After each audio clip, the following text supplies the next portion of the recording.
के बारे में, अम्ल के बारे में।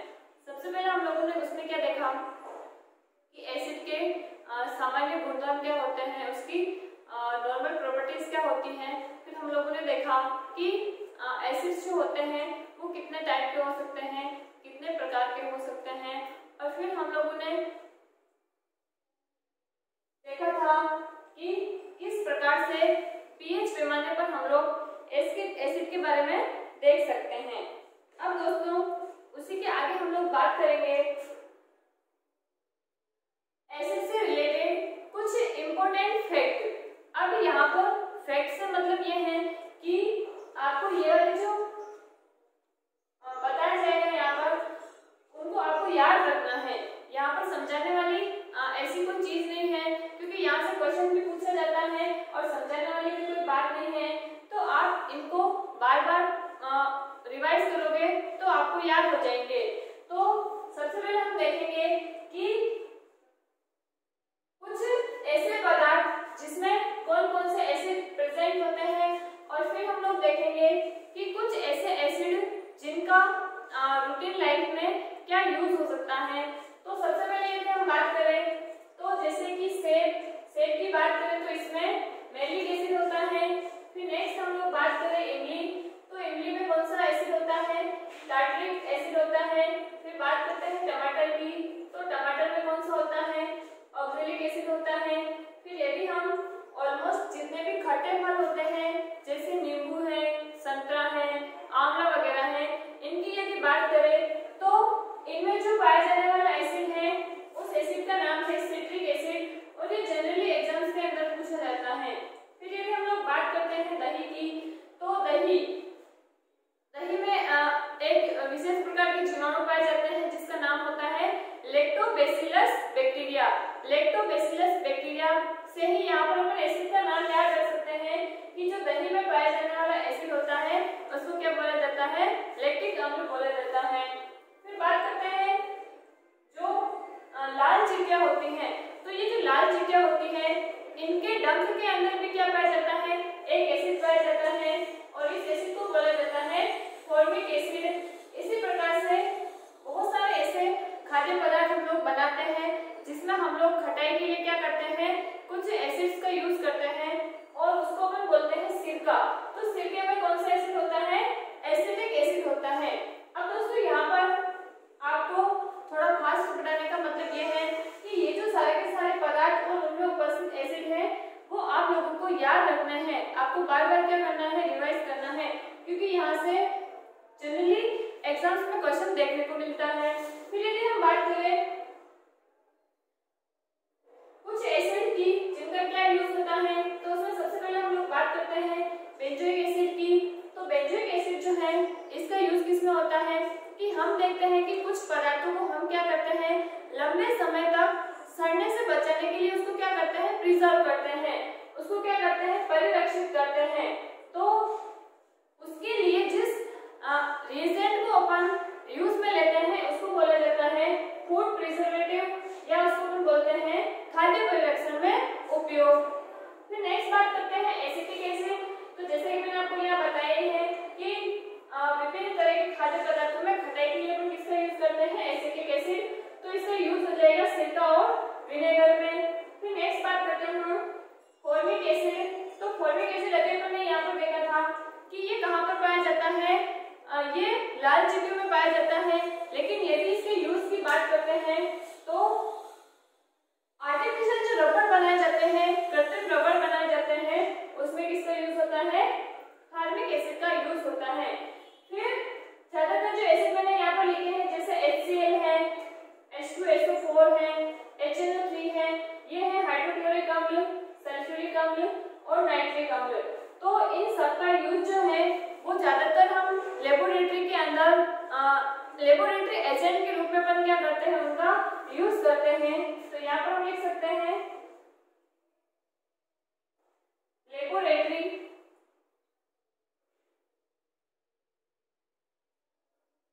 एजेंट। तो हमारा जो केमिस्ट्री इन एवरीडे लाइफ का जो पहला पॉइंट कह सकते हैं हम लोग एसिड, वो यहाँ पर कंप्लीट होता है। और आई होप आपको अच्छे से समझ में आ गया होगा यहाँ तक। अब नेक्स्ट हम लोग एसिड के बाद में हम लोग स्टार्ट करने जा रहे हैं क्षार, यानी कि हम लोग बात करेंगे बेस के बारे में।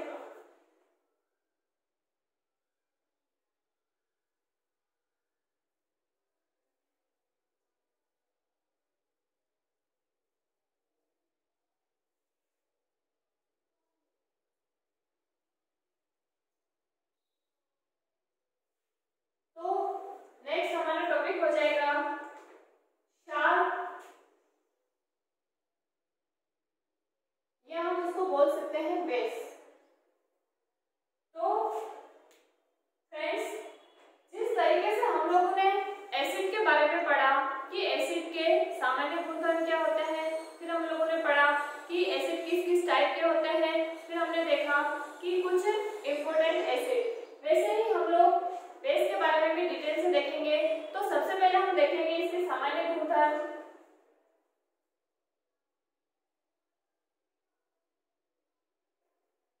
सामान्य गुणधर्म,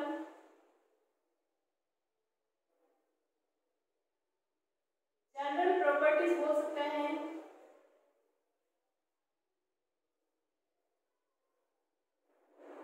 इसमें सबसे पहला पॉइंट हो जाएगा कि ये जो क्षार होते हैं या जो बेसेस होते हैं ये स्वाद में कैसे होते हैं। जैसे हमने एसिड के बारे में क्या बोला था कि एसिड स्वाद में कैसे होते हैं, खट्टे होते हैं।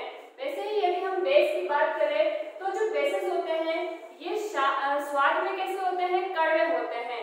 और यदि इसको अपन स्पर्श करते हैं, टच करते हैं, तो ये बिल्कुल साबुन के समान हमें चिकने प्रतीत होते हैं। तो सबसे पहला पॉइंट हो जाएगा क्षार स्वाद में कड़वे तथा स्पर्श करने पर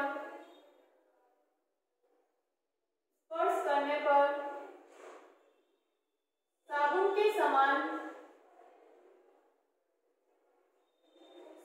के समान चिकने प्रतीत होते हैं, स्मूथ होते हैं। फिर हम लोगों ने क्या देखा कि एसिड जो होते हैं उनकी pH जो होती है वो 7 से क्या होती है, कम होती है। लेकिन यदि हम बेसिस की बात करें तो जो क्षार होते हैं इनकी pH 7 से क्या होती है, ज्यादा होती है। तो क्षार की pH या क्षारों की pH 7 से ज्यादा होती है।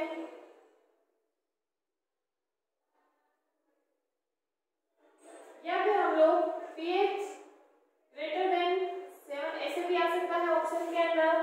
फिर नेक्स्ट बात करते हैं, हम लोगों ने एसिड में क्या देखा था कि एसिड जो होते हैं ये लिटमस पेपर को नीले कलर से किसमें चेंज कर देते हैं, रेड के अंदर, यानी ब्लू को किसमें चेंज करते हैं, रेड में चेंज करते हैं। बेस इसके अपोजिट काम करते हैं। बेस जो होते हैं ये जो लिटमस पेपर होता है इसको लाल कलर से किसमें चेंज कर देता है, नीले कलर में चेंज कर देता है। तो यहाँ पर हम बात करते हैं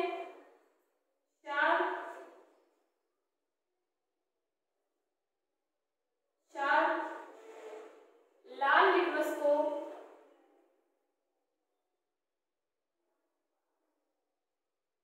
इसमें चेंज कर देते हैं, नीले लिटमस में चेंज कर देते हैं।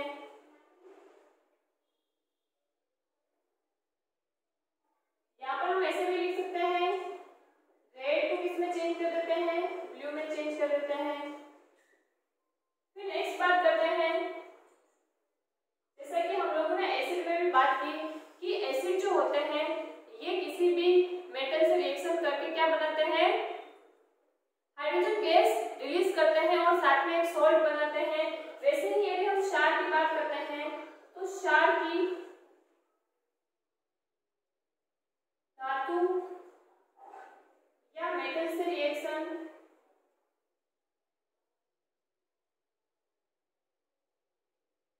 तो दोस्तों इस कंडीशन में भी क्या होगा, हाइड्रोजन गैस तो रिलीज होगी ही, साथ में एक अपने को धातु के ऑक्साइड के साथ बना हुआ अपने को क्या प्राप्त होगा, लवण प्राप्त होगा, साल्ट प्राप्त होगा। तो जैसे कि कोई क्षार है अपने पास NaOH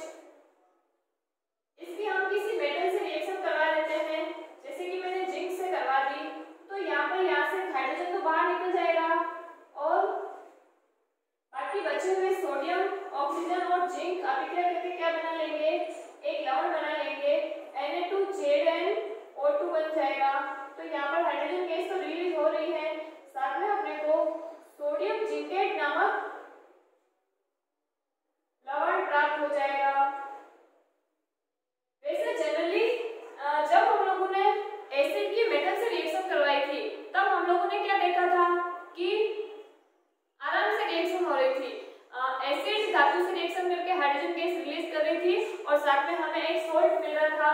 लेकिन यहाँ पर एक समझने वाली बात यह है, क्योंकि कोई भी मेटल जो होती है ये जनरली क्षार की तरह बिहेव करती है, बेस की तरह बिहेव करती है, तो एसिड उससे आसानी से रिएक्शन करके प्रोडक्ट बना लेता है।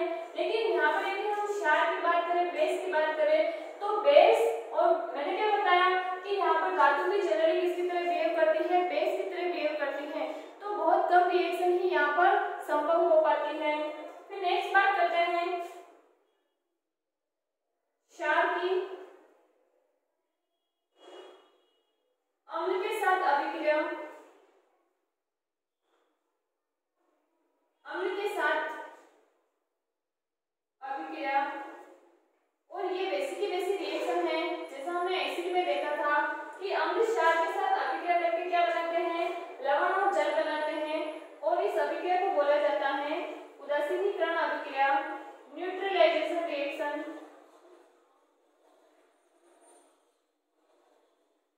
फिर अगर अभिक्रिया लिखे, कोई भी क्षार है जैसे अपने पास, जैसे कि मेरे पास लिथियम हाइड्रोक्साइड नामक क्षार है, इसकी मैंने किसी भी एसिड के साथ रिएक्शन करवाई, जैसे कि मैंने यहाँ पर अभिक्रिया करवाई H2SO4 से, तो वही मैंने आपको बताया था कि इनमें क्या होते हैं, एक धन आयन होता है, एक ऋण आयन होता है। तो यहाँ पर लिथियम धन आयन है, OH माइनस है, H+ है और SO4 माइनस है। तो यहाँ पर हमें पता है कि OH H से रिएक्शन करेगा और क्या बना लेगा, जल बना देगा। और इसी तरीके से ये जो लिथियम है, ये लिथियम जो है ये सल्फेट के साथ अभिक्रिया करके क्या बना लेगा, लिथियम सल्फेट बना लेगा। इस तरीके से तो हम लोग क्या बोलते हैं कि क्षार की अम्ल के साथ अभिक्रिया, ये क्षार है, ये अपना अम्ल है सल्फ्यूरिक अम्ल, और यहाँ पर अपने पास लिथियम सल्फेट है,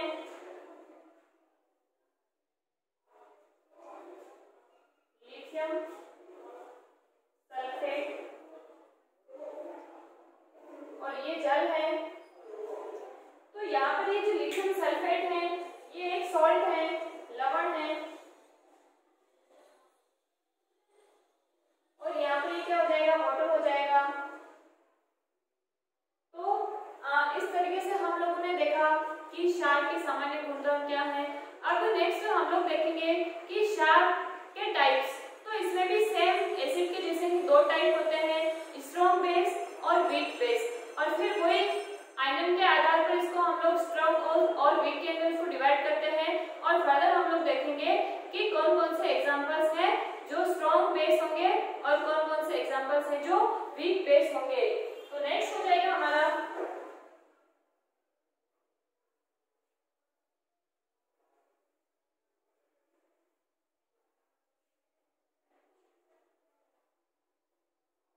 क्षार के प्रकार।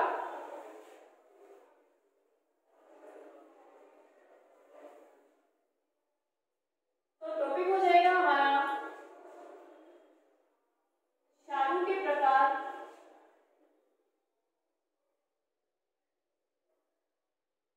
या हम लोग बोल सकते हैं टाइप्स ऑफ बेसेस। ये भी टू टाइप के होंगे,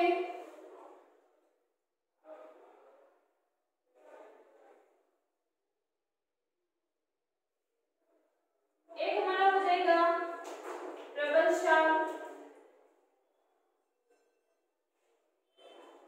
प्रबल क्षार यानी कि स्ट्रॉन्ग बेस, और दूसरा हो जाएगा दुर्बल क्षार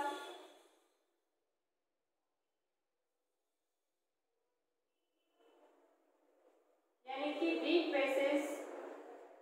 अब परिभाषा वैसे ही है जैसा हम लोगों ने किसमें देखा था, एसिड में देखा था। तो यहाँ पर हम लिख सकते हैं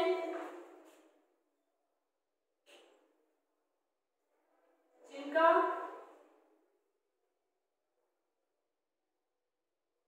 पूर्ण रूप से आयनन या वियोजन हो,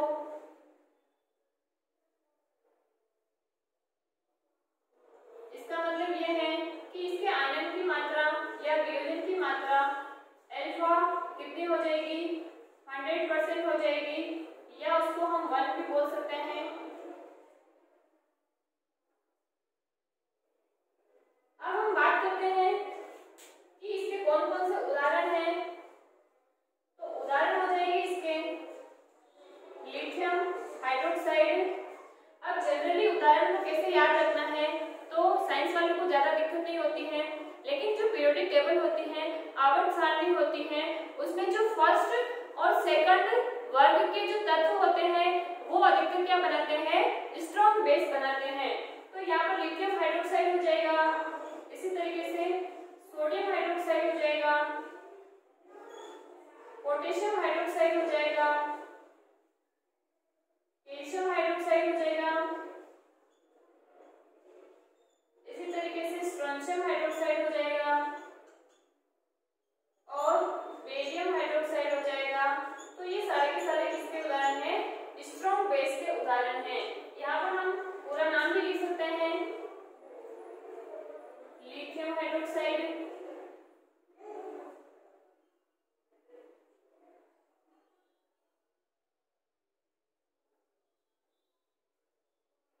ये हो जाएगा सोडियम हाइड्रोक्साइड,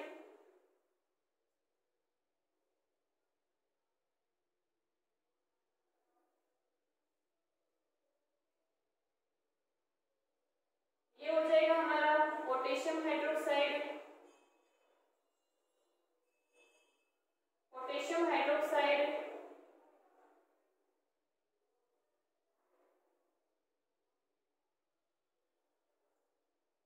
ये हो जाएगा हमारा कैल्शियम हाइड्रोक्साइड,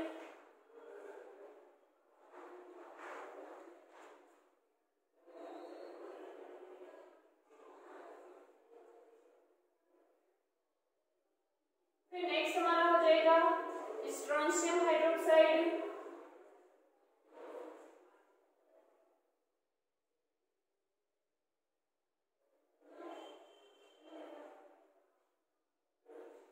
फिर लास्ट हो जाएगा बेरियम हाइड्रोक्साइड।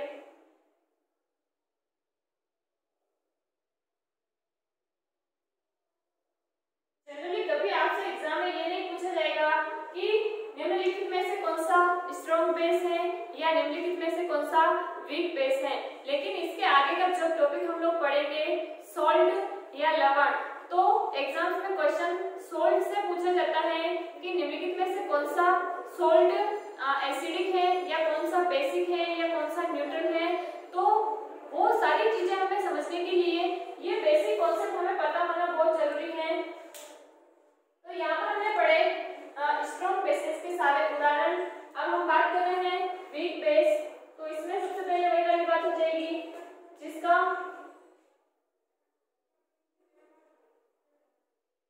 आयनन या वियोजन बहुत कम हो,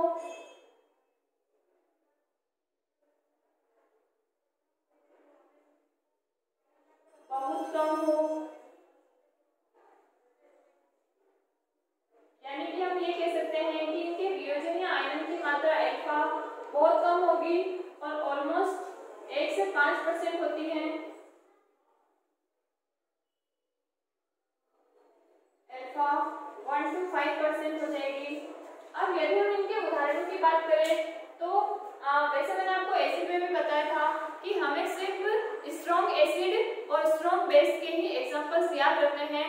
बाकी जो एग्जांपल्स होंगे किसी भी एसिड या बेस के तो वो ऑटोमेटिकली किस में आ जाएंगे, वीक में आ जाएंगे। फिर भी यहाँ पर हम उदाहरण देखते हैं कुछ, जैसे हम लोग बात करते हैं NH3 अमोनिया हो जाएगा, वैसे हम लोग बात कर सकते हैं C5H5N pyridine हो जाएगा। इसी तरीके से हम बात कर सकते हैं एनिलीन। तो ये सारे के सारे जो एसिड बेस हैं वो किसके एग्जांपल्स हैं, वीक बेस के एग्जांपल्स हैं। तो यहाँ पर ये हो जाएगा अमोनिया, ये हो जाएगा pyridine और ये हो जाएगा एनिलीन।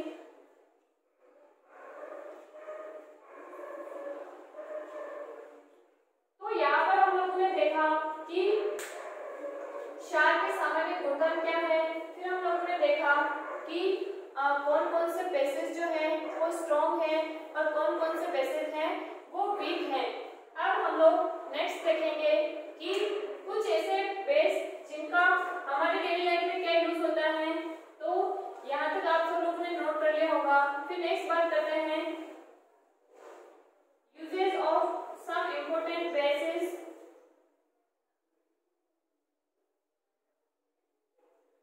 तो नेक्स्ट टॉपिक हो जाएगा हमारा इसी के अंदर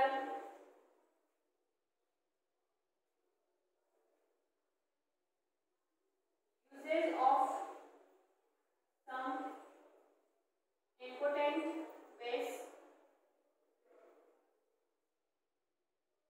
इसमें हम कुछ बेसिस की बात करेंगे। उसमें सबसे पहले हमारा हो जाएगा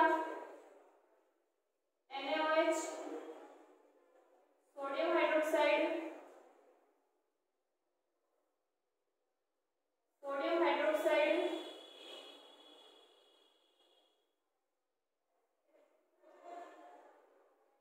इसी तरीके से हमारा हो जाएगा KOH, इसको हम बोल सकते हैं पोटेशियम हाइड्रोक्साइड,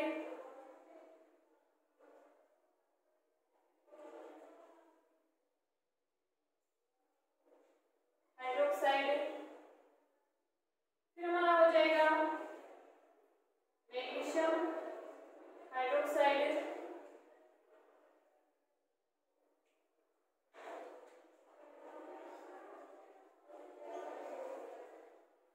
मैग्नीशियम हाइड्रोक्साइड,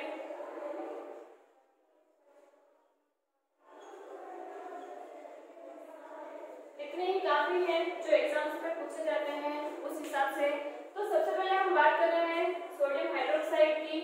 तो इसका यूज जो है वो साबुन निर्माण में किया जाता है।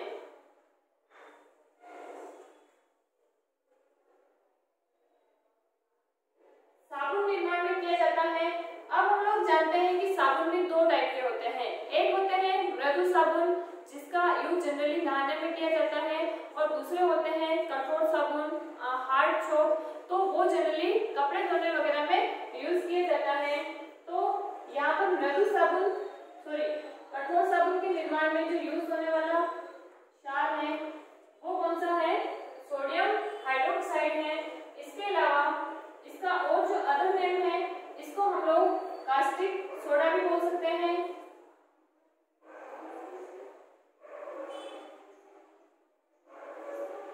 फिर हम बात करते हैं पोटेशियम हाइड्रोक्साइड की। तो इसका यूज भी साबुन बनाने में किया जाता है। तो जैसे कि हमने NaOH का यूज किसमें किया? कठोर साबुन के निर्माण में। तो यहाँ पर इसका यूज किया जाता है मृदु साबुन के निर्माण में। फिर जैसे NaOH को हम लोगों ने क्या बोला? Caustic soda. वैसे ही हम लोग पोटेशियम हाइड्रोक्साइड को भी बोल सकते हैं कास्टिक पोटास। जनरली जो साइंस से रिलेटेड एग्जाम नहीं होते हैं, मतलब जो अदर कॉम्पिटिटिव एग्जाम होते हैं जिसमें सिर्फ जनरल साइंस पूछी जाती है, तो उसमें ये वाली चीजें बहुत इंपॉर्टेंट होती हैं। आपसे ये पूछ लिया जाएगा कि कास्टिक सोडे का सूत्र निम्नलिखित में से कौन सा होगा, या कास्टिक पोटास का सूत्र निम्नलिखित में से कौन सा होगा, इस तरीके से। अब नेक्स्ट बात करते हैं मैग्नीशियम हाइड्रोक्साइड की। तो ये बहुत ही इंपॉर्टेंट बेस है और इसको हम लोग बोलते हैं milk of magnesia. Milk of magnesia.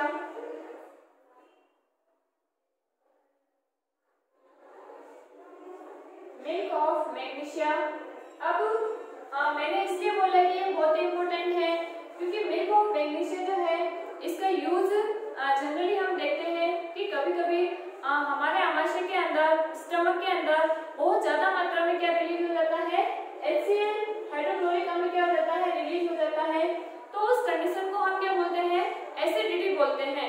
तो एसिडिटी हम जानते हैं कि एसिड को कौन न्यूट्रल कर सकता है? बेस न्यूट्रल कर सकता है। तो हम लोग इसका यूज किस में करते हैं? आमाशय की अम्लता या फिर एसिडिटी को दूर करने में बोलते हैं, इसीलिए इसको अपन एंटासिड्स भी बोल सकते हैं। तो यहाँ पर हम लिख सकते हैं यूज पेट की अम्लता। ये तो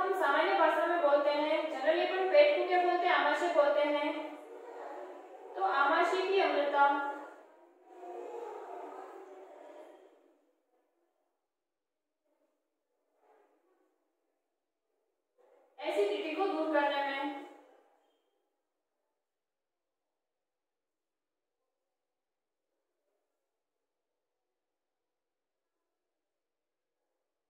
इसलिए हम इसको क्या बोल सकते हैं, एंटी एसिड भी बोल सकते हैं, क्योंकि ये एसिड के इफेक्ट को क्या कर रहा है, खत्म कर रहा है, मतलब ये उसके इफेक्ट को क्या करता है, न्यूट्रल करता है। तो यहाँ पर अपना बेस वाला जितना भी उसके अंदर डिटेल होता है वो हम लोग कंप्लीट कर चुके हैं। अब इसके आगे वाला जो टॉपिक रहेगा वो हमारा रहेगा एसिड बेस थ्योरी, यानी कि अम्ल और क्षार से संबंधित सिद्धांत। तो ये सिद्धांत जो है ये बहुत ज्यादा इम्पोर्टेंट है। उसमें हम लोग 3 सिद्धांत के बारे में बात करेंगे और उसमें एक सिद्धांत रहेगा ब्रोनस्टेड एवं लोरी का सिद्धांत। तो फ्रेंड्स यहाँ तक आई होप आपको समझ में आया होगा। इसके अलावा एक और इम्पोर्टेंट बात ये है कि अगले टाइम से या फिर कल से हम लोग जितने भी प्रीवियस एग्जाम्स के मतलब प्रीवियस कॉम्पिटिटिव एग्जाम के पेपर है उनमें जितने भी साइंस से रिलेटेड क्वेश्चंस हैं उनको भी सॉल्व करेंगे हम लोग, और उससे रिलेटेड जो भी टॉपिक होगा उसके बारे में भी आपको बताया जाएगा। तो आई होप आपको पसंद आया होगा। धन्यवाद दोस्तों।